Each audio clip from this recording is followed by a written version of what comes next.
G'day, welcome to iCULTIVATE. My name's Steve, and today we're going to be looking at a really effective way of taking a plant from its pot and planting it into the ground.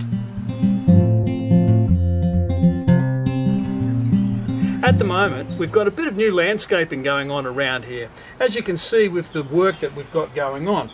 But during this video, I'm going to be focusing on how to put a new plant from a pot into the ground.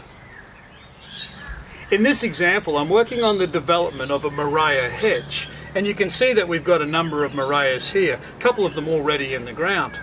So let's now look at the specifics of planting this particular Murraya into the ground. Now, commonly people will talk about taking the plant from the pot and then placing that directly into the hole. However, I'm going to have another idea for you that I'll show in a minute. But if we come in close and have a look at the roots on this particular plant, we can see that these roots are fairly well developed. However, you will sometimes see in plants the roots have become quite root bound within the pot, and they may even be circulating around the pot.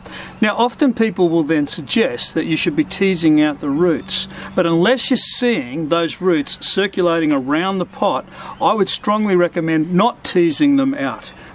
Because the more you disturb the roots, the more you're going to have transplant shock of the plant once you put it into the ground. So with the position of the plant located, now it's time to dig the hole. Now keep in mind, you want to dig the hole about 1/3 larger than the actual pot size that the plant is in.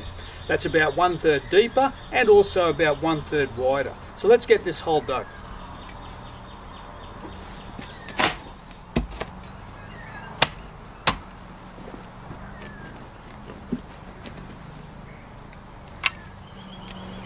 So now we'll place it in the hole,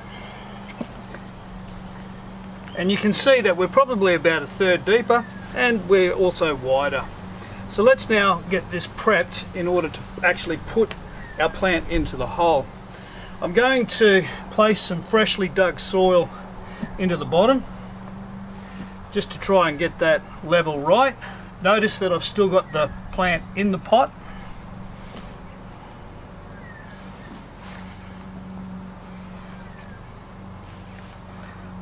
There we go, so I'd say that's probably about right. We don't want it to be in too deep because building up soil around the base of the plant can induce collar rot, which can be disastrous to the plant itself. Now I have here a mix of well-aged manures, a mixture of cow and chicken manure, one of the beautiful things about having your own chickens. I'm just going to put a sprinkle of that in the bottom, not too much, because too much manure, particularly if it's not well aged, can in fact burn the roots of the plant.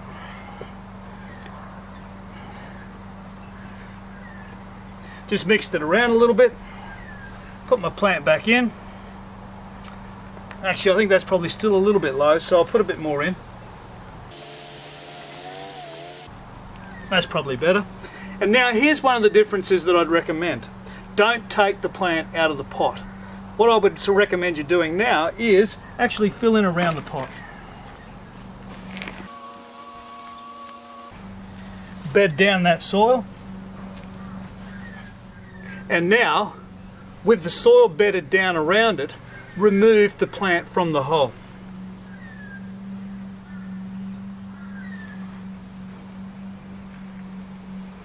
And there you have a hole which is ideally sized for the actual plant. Now remove the plant from the pot. Place back into that hole, and what you've now done is you have transplanted this plant from the pot to the hole with minimal root disturbance. That way you're going to give your plant the best chance to get started, because you're going to have absolute minimal transplant shock. So all we really need to do now to finish off the job is to give it a good water in, apply a layer of mulch in order to help with moisture retention in the soil, and job's done. Now I hope you've enjoyed this video. Can I ask you please to go down to the thumbs up and give us a thumbs up, subscribe to this channel, and go to our website iCULTIVATE.net and become a member of the community. Thanks for watching.